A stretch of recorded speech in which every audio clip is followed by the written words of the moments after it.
Right.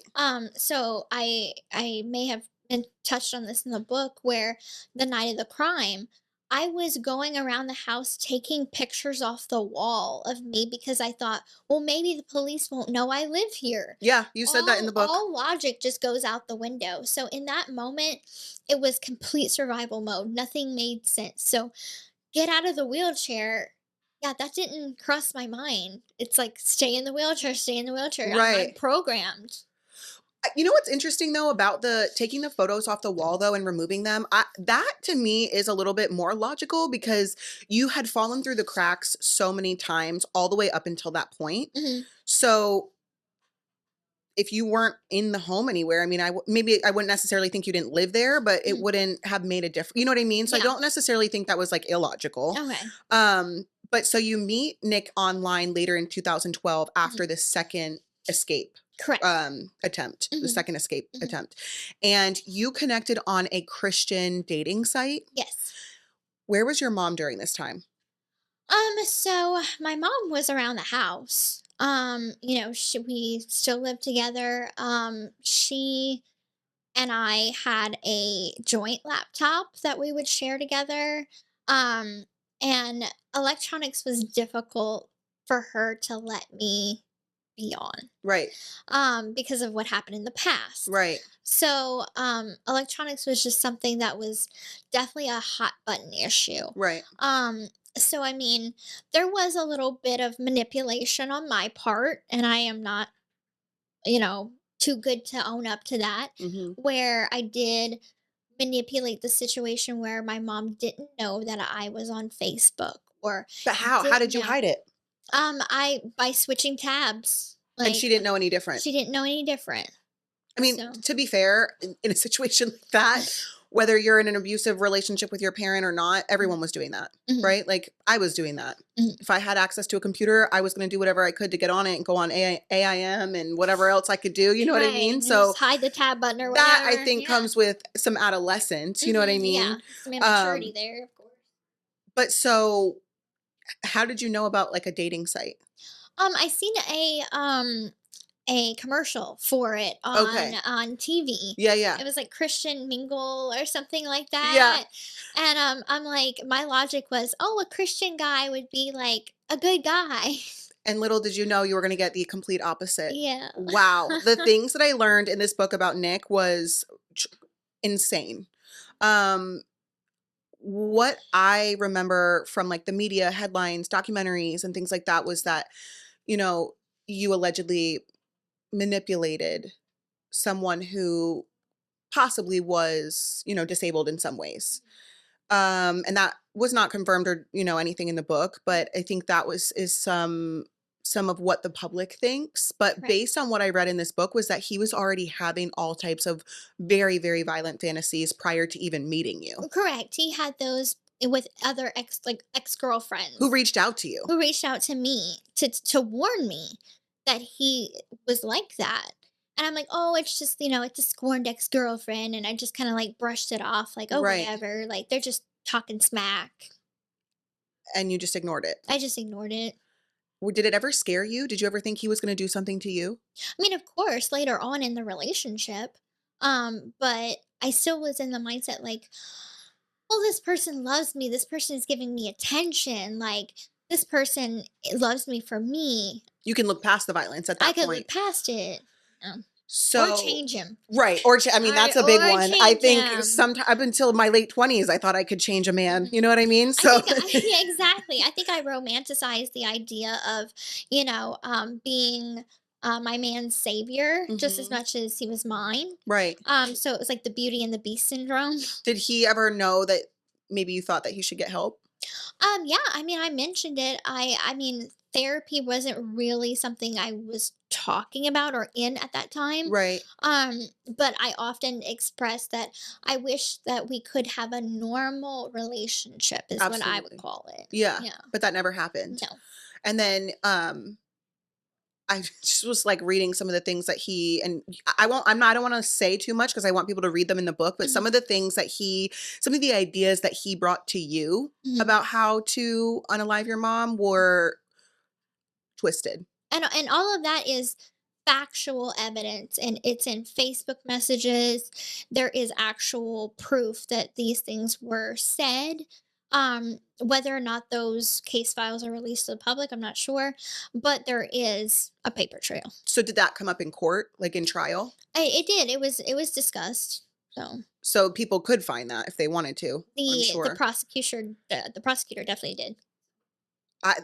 This was the first time I had read that, so I don't know if it just there's a little bit of attention on it, in the media, but I was shocked. I couldn't even. Not a lot of people know about that stuff because what is in a confidential case file, because he is still going through his appeals, so there is a portion of case files that are not out to the public. Okay. So that's why I think a lot of people are just like, okay, it's one-sided. And then in my opinion, whether it was conscious or not, I feel like maybe we manipulated each other. It Absolutely. was mutual. Right, right. But I definitely don't want it to go unsaid that there were definitely fantasies of these things before he even Prior met to you, meeting me, yeah. and I think that's a misconception, so Yeah, I just wanted to make that clear for yeah. sure. Um, quote, "Nick told me I'd be a woman if he carved me up with a knife." What does that mean? He often, talked about, fantasy violence. Mhm. So, I think it was more along the lines of, fantasizing about what I would let him do to me, Okay. in terms of how far would I be willing to go. And then that would make you a woman. Right. Wow. And then you talk about sort of the sexual side of your relationship with Nick and some of the things that you would participate in. Where was Dee Dee during that time? So a lot of times for certain pornographic photos or videos, if my mom went to Walmart, Mhm. it was done while she was out of the house or while she was asleep. So Okay. I could get out for, out of bed for a few minutes Mhm. without her noticing, Right. depending on how much she was under influence of Ambien. So Did you have to go to bed when she went to bed? yeah, we typically went to bed together. That's Everything we did together, shower time, bath time, sleep time, like, everything was together. I don't think that is known though. Mhm. Like in the book I didn't realize that it was at the same time. But Yeah. that makes sense because she has to make sure that you're under her. Right, routines was aligned. Okay. Wow. And then Nick told you at one point that if y'all ever had a daughter together, he would take your daughter's virginity at 13. Correct, and I broke up with him after he said that. We had a huge argument after that. I broke up with him. I'm like, "I'm done." I called him a bunch of names. Mhm. I was like, "I am never gonna let you do that. Mhm. So, you just lost me." Mhm. And then he basically talked me back by saying that I would never do that. That was my other personality, but I would never let him do that. So I got back together with him Mhm. based on his promises. And he had an alter ego essentially, or the other personality. That He was had a Victor? few. He had a Oh, he had a few. few. Okay. Yeah. So I know, was Victor the evil twin? Victor was the The evil evil twin. one. Yeah. Okay. So looking back, are you afraid of him? I mean, of course. Yeah. I couldn't imagine putting myself in a position to be that close to someone that has that level of instability. Yeah. No. Yeah. I don't think I've ever met someone like that. And so I think that we have to be aware and You be have to careful very and much be aware of who you're talking to, mhm, because you just never know what their frame of mind is. right. How do you feel about online dating now? Um, it's not for me. um, I'm not gonna knock it for everybody. Right. For some people it works, but I'm not one of those people. So, Where did Nick's mom think that he was going? She knew about you, mhm, right? To some degree? to some degree, yeah. Did she know the level of, I guess, the depth of your relationship at that time? She knew that we were in a relationship. She Okay. didn't know the ins and outs of our conversations or, our plans or whatever. Right. Okay. And have you talked to her since the night of the crime? She has passed away. Everyone has passed away. Yeah, ironically enough, she passed away in June, around the same time that the anniversary of the crime happened, and it was, overdose. Oh, wow. Do you know if Nick was allowed to can you leave for a funeral in prison? In the state of Missouri, you cannot. You can't. You cannot. You could watch a bereavement, video that is sent to the prison, and you can watch it with the chaplain, but you can't attend a funeral. So, were you able to do any of that stuff for Dee Dee? I was not. No. So interesting. Um, you have microdeletion 1q21.1. Correct. It's a chromosomal change in which a small piece of chromosome 1 is deleted in each cell. This increases the risk of delayed development, intellectual disability, physical abnormalities, and neurological and psychiatric problems, but you sort of went unscathed. Is Mhm. that right? Correct. So I don't display the correlations. They say, my doctor said, not cause, but correlation between the microdeletion and these illnesses. But it's unclear whether your mom knew that or not? Correct. So that's the thing. So my father just got recently tested for it to Okay. see if it came from him or from her. Okay, like a carrier. Exactly. Okay. So my father came back negative. Okay. There's no way to test my mom. Um, Even with, like, remains or something? Even with that, we need her blood. And so there's no way to know. But my doctor did tell me that it could be inherited, or it could develop on its own. So it could be possible that neither parent had it and it just developed in me. That's so interesting. Do you just from speaking to other family members or anything, did your mom fall under any of the, like, typical No, symptoms? No? no, she did not display any of the symptoms. When I was pregnant, not for all the pregnancies, surprisingly, but I was able to do genetic testing. I don't know if you did it. It's all this genetic testing Mhm. for Yeah. genetic Mhm. disorders. Mhm. And I came back positive for something, but then it wouldn't necessarily, like one of my children wouldn't get it unless my partner also was a Oh, carrier. okay. I see So what you're saying. is it not, it could be like that, but So, also developed without? correct. Okay. So, 50, my daughter has Mhm. a 50% chance of inheriting it from me. Okay. Now that, like, I got retested because I was tested in 2012. Hmm. But because of everything that my mom said and did, I was not gonna just go on that test result from that long ago. So I Hmm. got retested a few months ago And and it still came back positive. okay. So I'm speaking with a geneticist now to kind of know where to go with that and Sure. also what that means for my future children. Right. So it could be that, my daughter might get it, she might not, but if she does, then at that point we'd have to watch her growth Okay. because it's not something like Down syndrome where the quality of life Right. that it is associated with.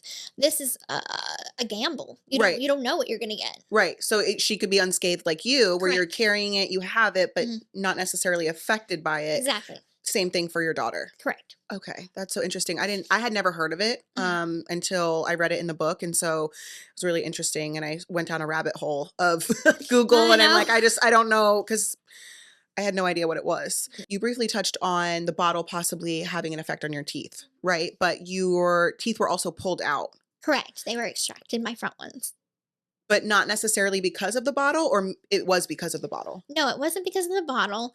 What's interesting is in the medical records, there's no clear answer for why they were extracted. I read that. Um, Now, what we can speculate on is lack of good nutrition. We can speculate medication. That was my question. I had said maybe like Right. certain medications will deteriorate your teeth, or Correct. if if you're taking any sort of liquid, if it Mhm. sits on your in your mouth for a long time, like would Right. that Would contribute to it? Correct. So, we can only really kind of speculate why, by seeing other facts. Hmm. So it's probably a strong possibility that certain medications wore the enamel down Okay. or had certain effects. I also grew up with acid reflux. Okay. So I mean, there's probably a contributing factor of Hmm. things. For sure. Going back to your, is it a genetic disorder? Yes. Okay. Going back to that, how did you tell Ken? Well, he was there when I took the test. Okay. So I had got a blood panel done. The results came back. My doctor called me and she said, "You are positive for the microdeletion." Um, that was a hard pill to swallow Mhm. because I was really, really hoping that was something that my mom made up Yeah. or that was just falsified. Mhm. So this was the one thing that I actually do have. Um, and it was really heartbreaking because it's like we're both super hopeful. Mhm. Um, but that does kind of impact how many kids will we have because every child that we have, that's a 50% gamble. Maybe you've already explored this, but is there a world where if you did something like IVF that they're able to test the embryos beforehand for that? I don't know I all don't the know. I don't know if that's possible or not, but there is after she is born, Mhm. then we can do genetic testing for her Mhm. and then get answers from there. But it So, still doesn't decrease or increase you all correct. future children will still have a 50% Correct. chance. Yeah. Have y'all Now t Ken has been tested as well. Okay. And his came back, he has negative for everything. Like good on the genetic side. Isn't that nice? Like, Genetically you're like, blessed." Why are we the ones that have to be carriers I for know. something?" Have y'all thought about more kids in the future I or mean, before we got this news, I mean, we were thinking two more kids. Yeah, yeah, But now knowing this information, we have to have a heavier talk about it yeah, that we didn't expect to have. right. I just wonder if, if you were if she were to be positive, if it would be sort of because you were sort of unscathed by Mhm, it, if it would be the same, but I guess mhm. it's unpredictable. It is unpredictable because I'm looking at like my heritage. So it's like I'm looking at my grandmother. Mhm. She didn't display any symptoms. My mother didn't display any symptoms. I don't display any symptoms. So it's kind of like I hope the odds are in her favor, is what I mean. So we're looking to the positive side of it until someone tells me that something is wrong. I'm just going to go on everything's great. Yeah, I mean, that's all you can do. I think, worrying about it is gonna be a thief of your time and your joy Exactly. because you're like, "I wanna be excited about this. I don't Yeah. wanna worry about all the other things." And, if that is the worst that happens, it's livable, it's manageable. Do you know what I Correct. mean? So Yeah. I think that that's I mean, that's good, right? You know what? I got pregnant, sort of similar situation to you. I got pregnant while my divorce was still fresh. We hadn't been divorced for 365 days. So Oh. my ex-husband had to go file a denial of paternity. Oh, okay. And then my son's father had to go file acknowledgement of paternity. So do you have to Okay. do the same? Yes. So, I did take a pre-birth paternity test, Okay. and it came back Ken's the father, which Okay. I always knew that. Yeah. But in the state of Louisiana, the laws are very sort of backwoods. Yeah. They need to be changed.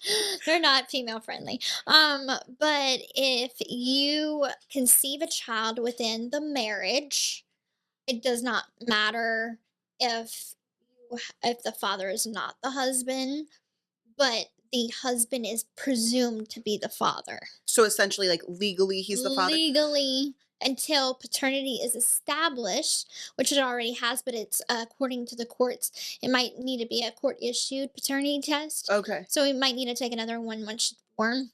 Um, but after that, it's the paternity affidavit and all that that you were just talking about. Okay. So So he yeah, won't have to pay like child support or anything because correct. he's No, no, legally the no, no. father. Yeah, no, Okay. no. Okay.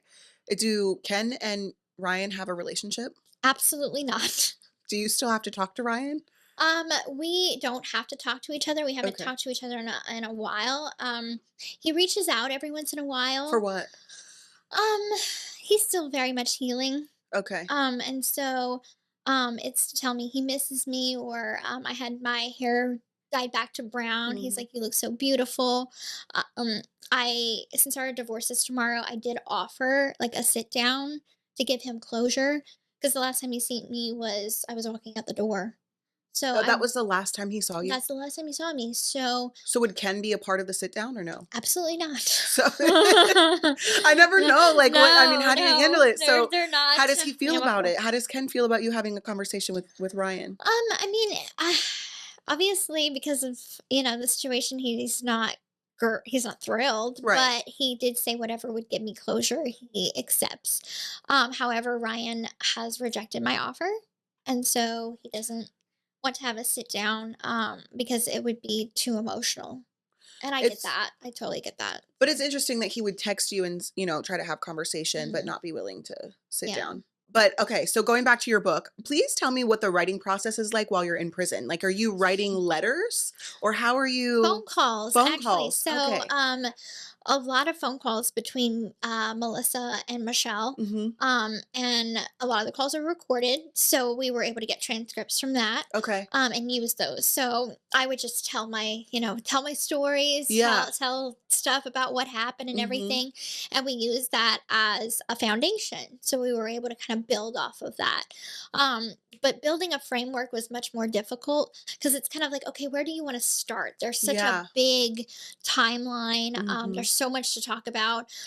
And documentaries, you only get what, an hour, two Yeah. hours at most to kind of sum everything up. You have to sum up a whole 24 years Yeah. um of crap. Well, and also just trying to put things in the book that weren't necessarily public knowledge through the Mhm. documentaries. Exactly. Because I was nervous about what was gonna be in the book, so I was like, "Haven't we seen everything?" Hmm. But there are some details in here that I wouldn't have known unless I read it. Correct. Um, but so you had to get pretty close with Michelle and Melissa. Yes. And so Yes. what was that like? Did you ever question, like, their intentions or have, No, trust I knew issues? Melissa since 2019. She had been speaking with my family since 2017. Okay. And so I developed a friendship with Melissa. And so Mhm. I had a comfortability from there Mhm. because she has been through a lot herself. Mhm. And so we had a lot to talk about. Right. And I developed this connection with her that allowed me to trust her Mhm. enough to be like, okay, I'm going to start letting you in Yeah. on the deep stuff. Yeah. Um, are you allowed to make money in prison? So, like, could you have written this and published it from prison and then made money off of it? I don't believe so. Oh, that's I interesting. don't believe so. Okay, so you had to wait until you I think it kind of depends on what you're writing about. okay. I didn't Like know if if you're you could writing a book on poems, I'm sure you could probably do that. But okay, if you're writing like your life story, I think that is where it gets a little a sticky. little sticky. But so do you or do you keep in touch with Melissa and Michelle now? I do. Oh, I do. I good. texted them this morning. Oh, you did? Uh-huh. Oh, I love that. So Uh, that's cool. And they're investigative journalists? Or yeah. yeah. So Melissa is Okay. she has podcasts, Mhm. she has had multiple documentaries, she's written a couple of books, Yeah. like she's very successful. And I think that her area is telling people's stories Mhm. that sometimes just go unheard. Right. And that might mean going and interviewing an inmate or a Yeah. prisoner. While you were doing any type of interview, whether it was for your book or for a documentary or Mhm. anything, did the inmates treat you differently? Like, did they know what you were doing when you were, They did. I tried my best. I never really talked about it. I didn't tell anyone. I was trying to keep everything kind of hush hush. yeah, I wasn't trying to be famous or anything. I was just trying to do my time. right. So I stayed often very quiet and to myself. If I had an interview, I'd go up to visitation, do my interview, then come back. People would ask me, and I'm like, "Oh yeah, I went up to visitation." I wouldn't be like, "Oh, so I did this and this." Yeah, no. Do they have to get permission to come in? Like, do you have to give permission to them or Yes, so it goes both ways. So a interviewer or a journalist has to contact the prison, do a request to interview me, and I have to accept that request. oh, interesting. I always wondered how that worked and if you would be treated differently. I think it's the talk of the camp of the day Yeah, if they find out, but right. most of the time it's just kind of like there's a few kind of famous inmates that was in my prison with me. Oh, So interesting. Oh, I yeah, didn't know that. yeah. Pamela Hupp. Who's that? Um, Was she an influencer that stabbed somebody? No, no. She was convicted of killing a woman that was one of like her best friends out of like a lover's quarrel. So, I feel have like you that sounds familiar. Renee Zellweger played her in a TV show Okay. called The Thing About Pam I that feel came like out a few years ago. So, it sounds vaguely we were familiar. on the same wing and everything, same housing unit. Oh, that's I actually dated an inmate in Missouri. Really? Yeah, I did. He was at Missouri. It was a federal. prison. Oh, okay. I hear that the federal prisons are a lot better. Really? Yeah, I should have been on Prison Brides. Um, you Yes. got your GED in prison. Do you have any plans to further your education? I do. So, right now I'm kind of looking at vocational. So Okay. I'm looking at doing like Oh, cosmetology. fun. So I'm kind of looking in that direction. Yeah. Because I want to do something with a skill. Yeah. Um, because it's kind of like I'm 33 years old. Hmm. Um, most of my life has been so sheltered. 8.5 years of it was in prison. Yeah. So it's kind of like, what am I good at? Yeah. You What don't even can I do know. for a career? I Yeah. don't even know what I have an interest in. I like hair and makeup, but it's kind of like anything beyond that. I'm like, I don't even know. We could get you a podcast. Oh, that'd be fun. I have my own network I if you can want to. talk. I know Yeah, how you to can talk. I talk. mean, you're great at interviewing. So, what is one thing that you hope that people take away from the book? I really hope people take away from the book, like the point of the book, is not to rehash my story. Okay. The point of the book is to give hope to the people that are currently going through my story. Right.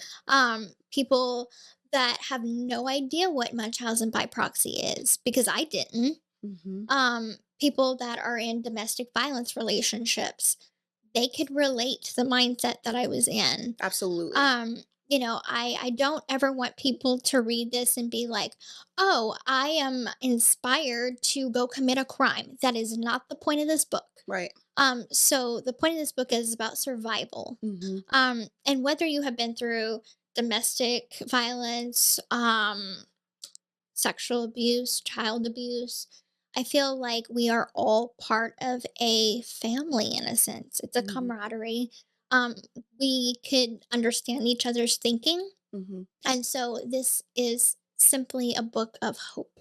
Okay. I love that. I mean, I think too, I've been in a domestic violence, relationship, very toxic. And I think the cycle was sort of the same as like you see in a moment to get out, but then Mhm. you fall back to the toxic cycle because of the comfort or you're used to the chaos, but you don't know that in the time. So, right? Right. Like people will be like, well, Gypsy, you couldn't have got up and walked out of the house. No, you Mhm. couldn't because you were in this more of a Mine. mindset Yeah. of, that sort of cycle. It was like a Mhm. mental, not Right. a game, but like a mental abusive cycle too. It wasn't Right. just the physical Exactly. And abuse. that's something that I think is super important because it's like we all have our haters, we all have Yeah. our naysayers, Hmm. and to the ones that are like, well, you knew you could walk the whole time. Why didn't you just get up and run away?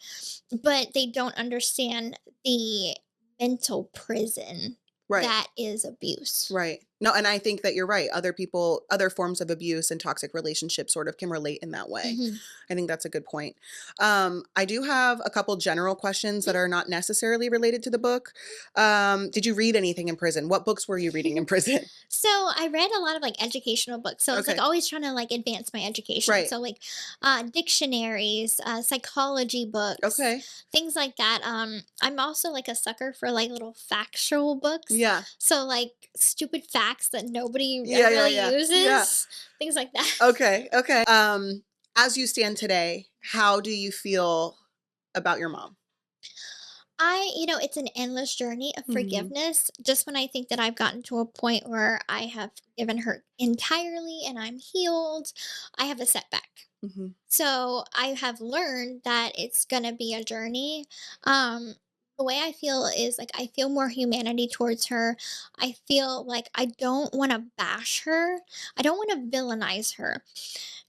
In the beginning, I was so eager to just tell the truth, tell my story, tell what happened. Hmm. Um, it I didn't realize that she would be branded a villain after that. Okay.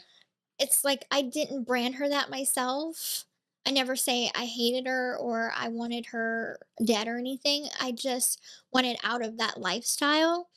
So, now almost 10 years later, I feel more pity and more, in a sense, understanding of everything that she went through to make her that way. So you have more empathy and I have compassion. more empathy and compassion for her now. I Yeah. understand that. What was it like meeting Ken's family, and how has his family reacted to all of this? So I first met his mom back in 2019 when we were engaged the Okay, first the first time. time. Mhm. And so I already had like a relationship with her, and she's amazing. And then this year I got to connect with his dad, his Mhm. stepmom, his sisters, and brother. What was their reaction to you? So I mean, they knew of me Right. and they've always been super supportive. Okay. But it's like every time that you meet someone new, it's kind of like I'm not gonna believe the headlines, I'm not gonna believe any of that. I'm not gonna go off of social media. I'm gonna meet you and decide what I think about you in person. Absolutely. And so I think they like me. I hope they We get like along you. really well. We have a lot of fun together. So Do you think that you guys will get married as soon as the baby is born? I told him I'm not gonna put words in his mouth. If he Mhm. wants to propose, that's his decision. The ball's Okay, in his okay. court at that point. Like, he knows I love him. He knows where my heart is. So. But so y'all are not breaking up? Because I read Oh rumors. I hell okay. no! He said, "I'm pregnant with his baby. He's not going anywhere." No, we are solid. Like, we're doing really really good in our relationship. Okay, So so the rumors are just rumors. yes, Okay. 99% of what is on TikTok and social media is rumor. Okay. Well, I'm happy to hear that. And how close do you guys live to like your extended family, your parents, your siblings? Well, my family is all like close by. Okay. So, I mean, like right in the next street. But his family is kind of spread out. So his Okay. mom's in Texas, his Okay. dad's in Florida. Oh. He has sisters in Kansas City. Oh, wow. So some in Kansas. So Yeah. his family is more spread out. Okay. But you have a support system where you're at. Correct. Okay, Yeah. good. That's awesome. Yeah. And do you have any rumors that you would like to clarify? Uh, no. I'm sure there's about 200 of them, but I can't You're go like, I'm into. not going through I'm not this. even going Okay. there. Well, I appreciate your time and you coming on Barely Famous podcast. Where can people go get your book? So it can be found anywhere books are sold, online, Amazon, Barnes and Noble, wherever. And I hope everybody enjoys it. Yeah, thank you so much. Thank you.